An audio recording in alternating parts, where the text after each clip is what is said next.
So we talked a little bit about voice tech earlier, but this session is going to dive much deeper into this. And we actually have literally 2 pioneers as part of this session, as well as someone who's just been implementing and looking at how voice technology is going to, I don't know, as Amazon might say it, save the world.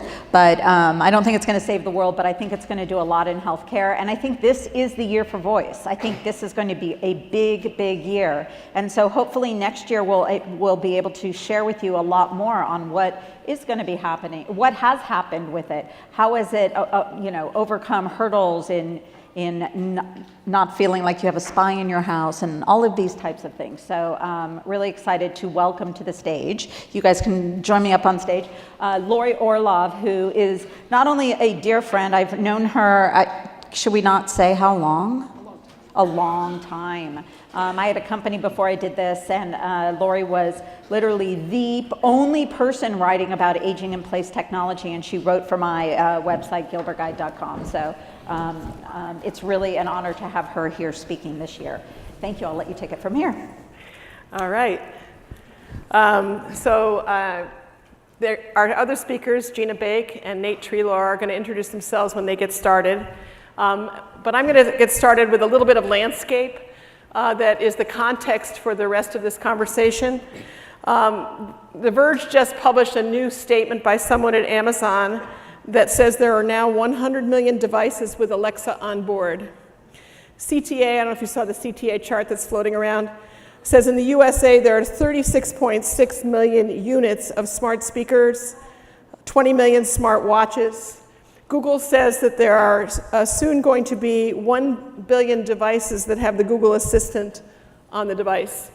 So the reason I provide that context is because I believe this is actually not a trend.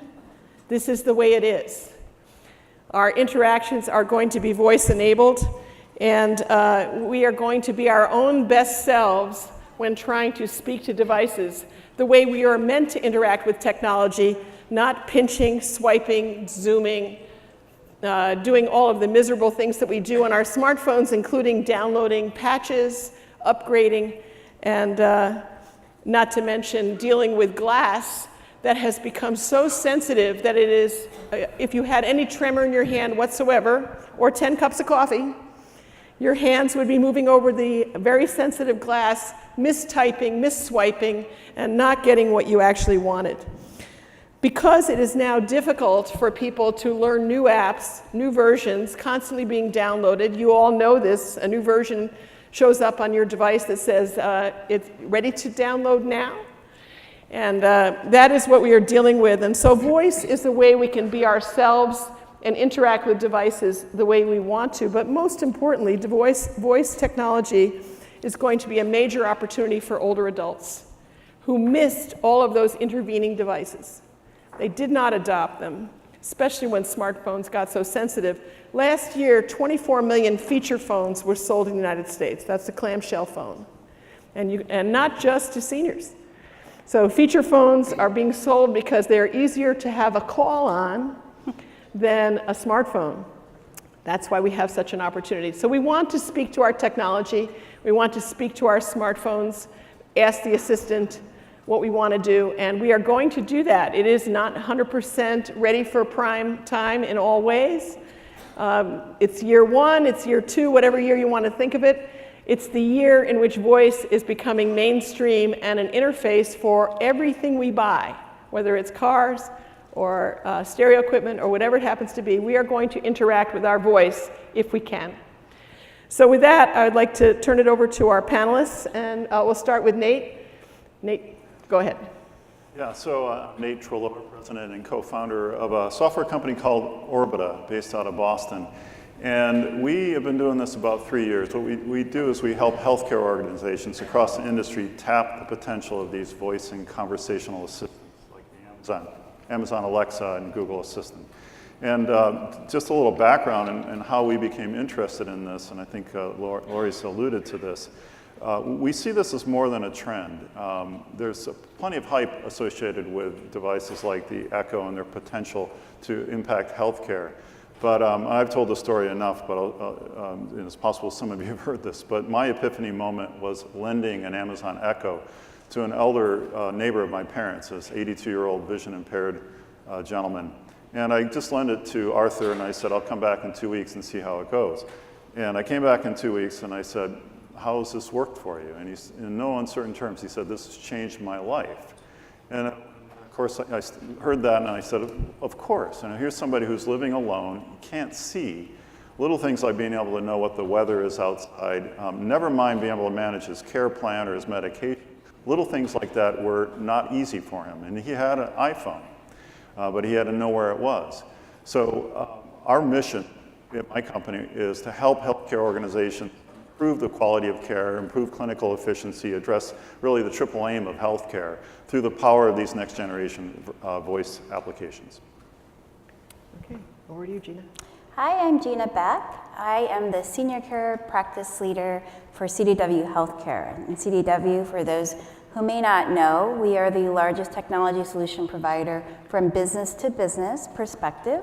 And inside our business, we have vertical businesses, and CDW has probably around 20 verticals, and CDW Healthcare happens to be one of those verticals. And we did these verticals to better support our business enterprise customers. And so from my perspective in the senior care aging space, we obviously have healthcare, and obviously older adults are in the healthcare system, but CDW hired me to really focus on how do we better support those who are aging both in senior living communities, down to inside of the health system, post-acute care organizations, and particularly just in general, what's going on with hospital readmissions in light of the fact that 50% of hospital readmissions are over the age of 65.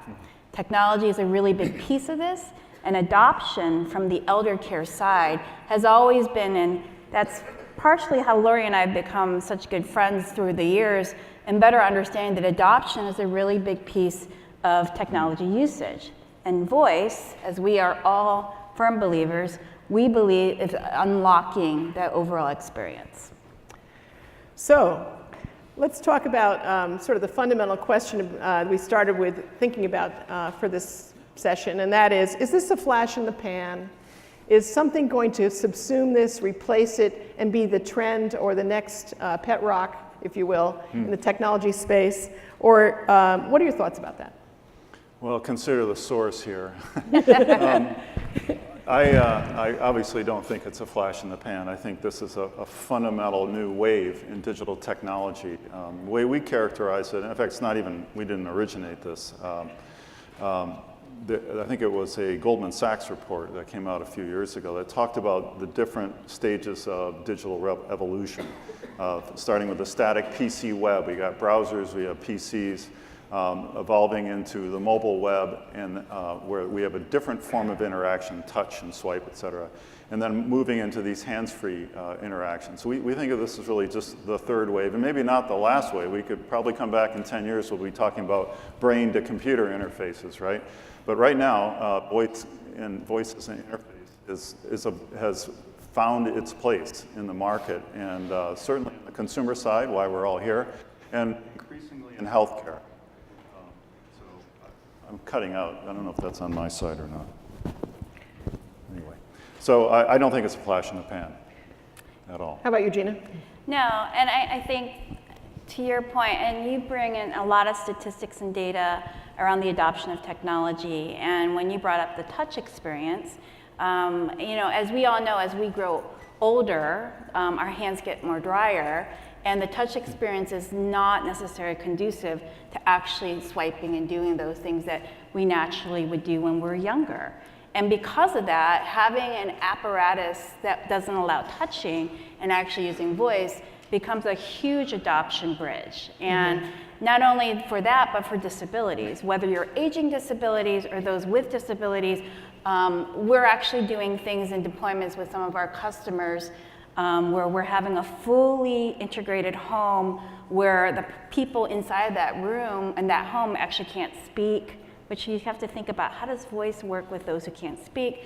those who can't see, visually impaired. There's a lot of different disabilities, but voice acts as this kind of way of engaging as well as adoption for those who are disabled and those who are elderly. Yeah, I think the two words you just said were well, you didn't say accessibility, but that's really what it is. Improving accessibility for my friend Arthur, who can't see, he can't use traditional screens. But also, you know, the phrase of record, patient engagement. How do you improve the ability for a digital technology to actually engage the patient and get them to be a participant in their own health? And voice as a hands-free solution has the promise and has demonstrated its ability to do that. It's not the only solution out there. We like to use the phrase voice first, but not voice only, right? Right. Are you going to answer the question about how the guy interacts if he can't speak? You would combine that with some lights, and Okay. you would obviously engage some technology with the tablet, but you Okay. would combine some of these different apparatuses. Okay, I had to know. Maybe you'd want to provide a couple of examples in the healthcare space on the use of voice technology as an interface, whether it's for medical practices, hospitals, or whatever. Yeah, they fall, we see them in two very broad categories, the more consumer-oriented applications that can be as relatively mundane but potentially valuable as an Alexa skill that answers questions, right? If any of you have an Echo, Amazon Echo or Google Home device, you can ask it questions about healthcare. You know, what are the symptoms of diabetes, right? And it will source information and answer those questions. And there's a fair number of those use cases out there that are designed for disease awareness, condition awareness, and they're built into Alexa skills, but they're also built into other devices that have a voice interface. And we're doing quite a few of those, what I call consumer-oriented projects. The more clinical ones involve applications where some data might actually be passed back and forth. And one example are regular assessment surveys in clinical trials and even patients who have just been sent home with a new hip. You know, how are you feeling after day 2? What's your pain on a scale of 1 to 10? Those little assessment surveys delivered through a hands-free experience are quite common and becoming more so. And then getting into the actual facilities themselves. There are a number of applications that are coming on the market that are designed to improve, for example, the little red call button, where in the old days that was your only way of communicating with the on-call nurse, and now there are examples, including one we talked about, where there's a smart device in there that you can speak to and say, I need a drink of water, I need somebody to come in and help me to the bathroom. And the implications of those applications in the clinical facility are, there's a lot more information that comes through in that voice interface than the little red call button, where you don't know why they hit the call button. So it helps to triage the experience. And it reduces risk because a patient who has somebody helping them isn't trying to get up to go to the bathroom on their own. I think you also have to add to the fact we're a very social world, right? And we talk about socialization being the biggest predictor of longevity. And when you allow a voice, so it's one thing to have, you've got your Alexa voice, you've got your Google voice, or whatever voice that's being chosen, but then when you can actually replace that voice with a family caregivers, which you can do that with some of the products. We actually have a partner as well that does that. And it changes the way that engagement is, especially in a patient experience, resident experience, older adult experience. So there's a lot that it can do. In fact, people are starting to talk about the concept of proactive voice. That is where instead of you having to say, wake up so-and-so, something will actually reach out to you and say, you know, it's 4 o'clock, did you take your medications? We had thought of talking a little bit about how people make money in this space. I'm not sure I want to dwell on that so much, but basically say everybody who is making money will have a voice interface to the way they make money, not a new way of selling voice skills in order to make money. The other question I think that's worth a few seconds of contemplation would be, what's next? What does year 2 and year 3 look like for the kinds of capabilities for voice interfaces, whether it's for healthcare, whether it's for senior living, whether it's for socialization or whatever? What's next? Yeah, well, I kind of shared with you where it's gone. A lot of our first customers and projects are more of those consumer-oriented ones, you know, helping deliver a healthcare skill for the Alexa skill store, for example. We're starting to see more and more of these clinical applications where data and, in some cases, protected health information is being passed back and forth. So having a HIPAA-compliant infrastructure is becoming more important. There's many meetings over the last couple of years where I've been asked, when is Amazon going to have a HIPAA-compliant version of Alexa? And I don't have a crystal ball, but you got to believe that it's coming soon because it's just too important. The other trend that we're starting to see happen is what I would call extra semantic information, which is just a fancy way of saying, is there more information that can be extracted through a voice interface that you can't get through another type of interface, a touch or a keyboard? And in fact, there is. There's quite a lot of work that's been done in what's called biometric analysis of voice, up to and including being able to analyze somebody's voice and recognize with some probability whether they're showing signs of imminent stroke and other conditions. And that biometric analysis is an area of considerable interest and research. We haven't deployed anything in our platform around this, but we are starting to establish partnerships, and we get a lot of questions about it. So I think HIPAA is a really big piece of that story. I think there's only a couple companies right now, like yourself. I think Ava is another one that has this HIPAA compliance around virtual assistants. Beyond just the security piece of it, I think the opportunity when it is HIPAA, from a telehealth perspective, and having virtual check-ins and leveraging, I just saw a new potential partner of where they're using robotics to kind of amplify the voice interaction. I think there's multiple opportunities, but we know that we have a demographic shift that's happening, right? And that thing is not going away, and we're having a caregiver shortage.